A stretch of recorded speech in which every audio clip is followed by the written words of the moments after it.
Hola, buen día compañeras, compañeros. Muchas gracias y hasta pronto, porque después de esto queda muy poco por decir. Cerrar siempre es algo difícil.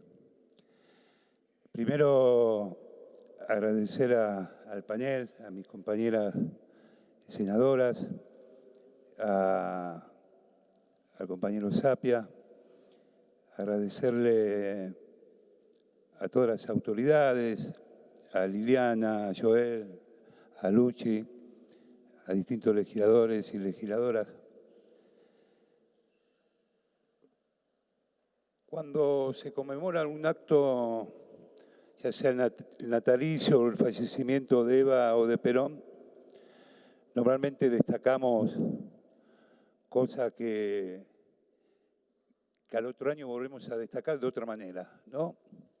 Pero yo trato de aprovechar estos tipos de actos para hacer una reflexión de la coyuntura actual por la cual está atravesando nuestro país, que tiene mucho que ver Perón y Evita. Hoy se habla mucho de la grieta, y la grieta de nuestro país arrancó en la época de la colonia. La grieta de nuestro país arrancó cuando las invasiones inglesas, cuando había argentinos o criollos de la oligarquía que apoyaban a los ingleses. Arrancó en 1810, arrancó en 1816, arrancó con los unitarios federales, siguió, digamos. Pero fue total y absolutamente notoria, porque no podía haber grieta, porque había una sola clase, la que podía acceder a un buen restaurante, a un buen sueldo, a las vacaciones. Con la llegada de Perón y de Eva Perón, esa grieta se acrecentó y mucho, porque tanto Perón como Eva Perón dignificó al trabajador y a la trabajadora, le dio la posibilidad que vaya a comer al mismo restaurante que iban a comer aquellos terratenientes, aquellos que se quedaron con la tierra, los oligarcas. Le dio la oportunidad de irse de vacaciones al mismo lugar que iban ellos. Le dio la oportunidad a los hijos de los trabajadores de ser universitarios, ir a la universidad y recibirse, ser doctores, ingenieros. Mi hijo el ingeniero, mi hijo el doctor. Y eso fue donde abrió la grieta total y absoluta hasta el día de hoy. Nunca se le perdonó al peronismo la inclusión de los que menos tenían y los que eran explotados por la oligarquía que siempre tuvo este país. Nunca se le perdonó. Y Eva Perón, junto con Perón, pero Eva, siendo mujer en aquella época, fue la abanderada de pelear por esos derechos para la inclusión de los trabajadores y de las trabajadoras y para la inclusión de la mujer. Como bien decía la compañera y amiga senadora, hoy yo comparto este estrado con 3 compañeras senadoras porque en el año 49 se reformó la Constitución y Eva Perón logró poner el voto femenino para poder ser elegida, para poder votar y para poder ser elegida las mujeres. Que fueron las primeras mujeres, que hace poco murió la primera mujer, una de las primeras mujeres diputadas, que fue Nélida de Miguel, una compañera de más de 100 años, que murió hace poco tiempo. Eva Perón era una luchadora. Eva Perón era una mujer que tenía un coraje tremendo, para no decir otra cosa, tremendo, y que se enfrentaba con el que se tenía que enfrentar. Que cuando fueron a la Comisión de Beneficencia a verla a la Casa Rosada para la colecta que ellas hacían y darle una dádiva a los que menos tenían, la sacó carpiendo, como diría mi viejo. La sacó la sacó realmente de una forma muy violenta. Hubo un paro en el año 51, un paro ferroviario. Eva Perón fue al taller ferroviario donde estaba el paro, se paró frente a todos los trabajadores y le dijo, gritándole de una forma muy efusiva, que ustedes no le pueden hacer un paro a Perón, que los sindicatos están empoderados y los dirigentes están empoderados y los trabajadores tienen la jubilación, tienen la obra social, tienen todo lo que tienen gracias al general Perón. Y levantaron el paro. Eva Perón fue un brazo ejecutor muy importante del general Perón, muy importante. Ella le decía, y hasta último momento, Eva Perón trabajó en su fundación hasta uno de los últimos momentos de su vida, totalmente debilitada de salud. Y ella le decía al general, cuídate Juan, te van a traicionar. Ella sabía que sus camaradas militares, salvo unos pocos, como el general Valle, y después hubo otros generales que dieron la vida por Perón, lo iban a terminar traicionando. Cuando yo escucho la canción a mi manera, que es una de mis canciones favoritas, que me representa mucho, tiene mucho que ver con este acto, ¿no? Eva Perón vivió a su manera, hizo lo que quiso y como lo hizo a su manera. Y para mí, la mujer más importante de la historia política del siglo XX,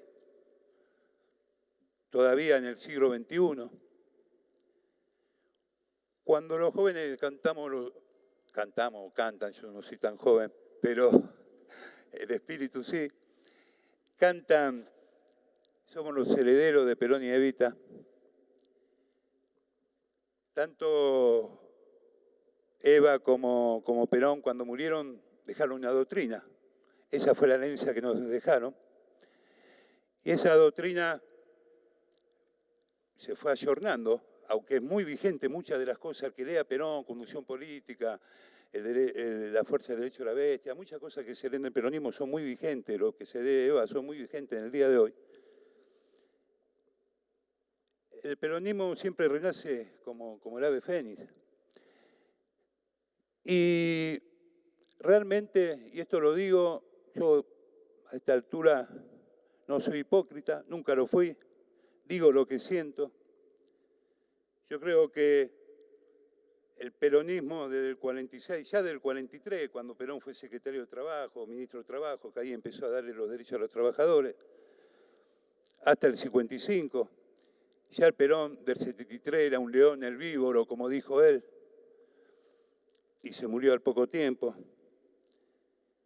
Pero después de esto, los únicos que entendieron la doctrina, que entendieron que había que defender al más débil, al que menos tenía, al trabajador, a la trabajadora, fue a partir del año 2003 Néstor Kirchner con la continuación de Cristina Kirchner. No tengo ninguna duda de eso.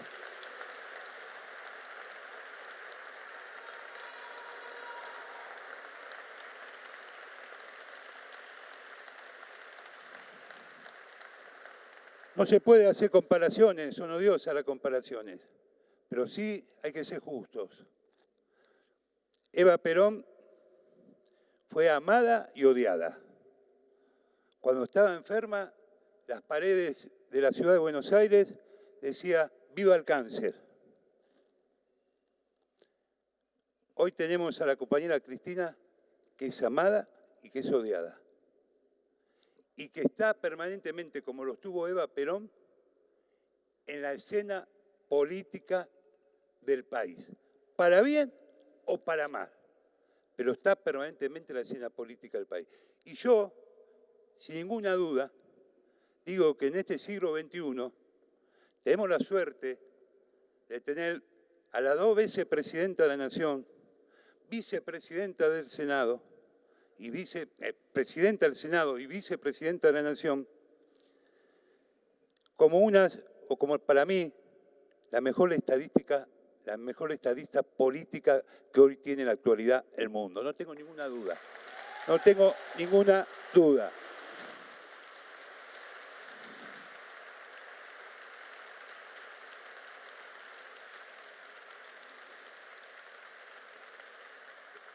El otro día, cuando iba a hablar en el Chaco, estaban todos pendientes de lo que iba a decir Cristina. Los peronistas, los no peronistas, los gorilas, los periodistas, que Casero le dijo lo que le tenía que decir, por lo menos hizo una buena Casero. Y realmente dio, como lo había dado acá, el 2 de abril, cuando el Senado homenajeó a los combatientes de Malvinas, una clase magistral de alta política, una clase magistral de alta política. Y yo creo que aquellos detractores, o aquellos, porque tenemos la grieta, pero tenemos la grieta también nosotros, a lo mejor dentro del mismo espacio, porque todavía está aquel prejuicio, no, pero Evita era Evita y Perón era Perón, por supuesto. Evita fue Evita y Perón fue Perón, si no, no estaríamos ninguno de nosotros acá. Eso está claro. Pero reconocer que después de Evita y Perón, lo mejor que tuvo este movimiento nacional, popular, fue Néstor y Cristina, es un acto de justicia. Eso no hay duda.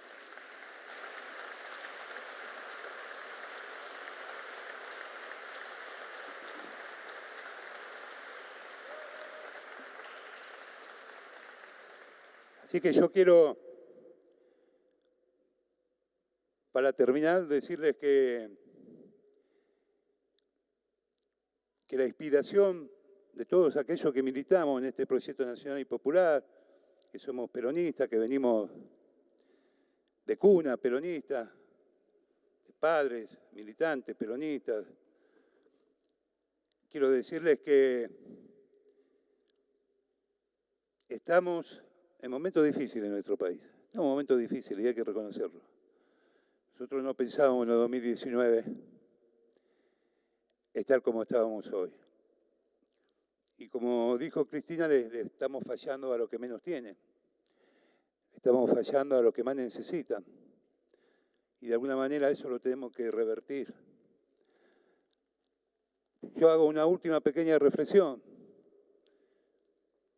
Hoy están discutiendo paritarias todas las actividades. Se está discutiendo paritarias y el 60, el 70, el 80. La presidenta del Senado marcó un poco la cancha felicitando al secretario general bancario. Y por supuesto que la responsabilidad de un dirigente sindical es pelear para que no se desprecie el poder adquisitivo del salario. Pero también, compañeros y compañeras, si estamos hablando de paritarias tan altas, es porque realmente algo no anda bien. Cuando se hablan paritarias, yo me acuerdo que arrancamos con Néstor, con paritaria en 2005, para empezar a recomponer el salario, pero después hubo una estabilidad, una paritaria de un 10, un 12, porque había estabilidad económica, porque se había generado 5 millones de fuentes de trabajo, porque había bajado el desempleo. Si hoy tenemos que agarrar esta paritaria, si tenemos que pelear por paritaria para que no se desprecie el salario de un 60, un 70%, porque la inflación va a ser mucho mayor, porque no tenemos rumbo desde lo económico. Y esto es verdad, y esto no es atacar a nadie. Esto es decir, muchachos, somos un frente, tomamos todo un compromiso, somos todos responsables, pero tomen las decisiones que tienen que tomar para cambiar el rumbo. Hay una reactivación económica que no se nota,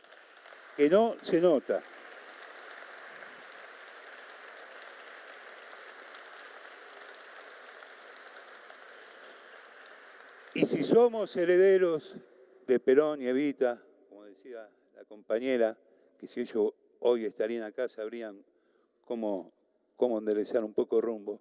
Si somos herederos de Perón y Evita, hagamos nada más y nada menos lo que nos enseñó Perón y Evita.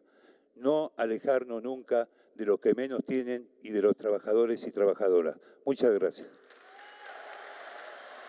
La palabra de Norberto Di Próspero, secretario general de la Asociación de Personal Legislativo, APL.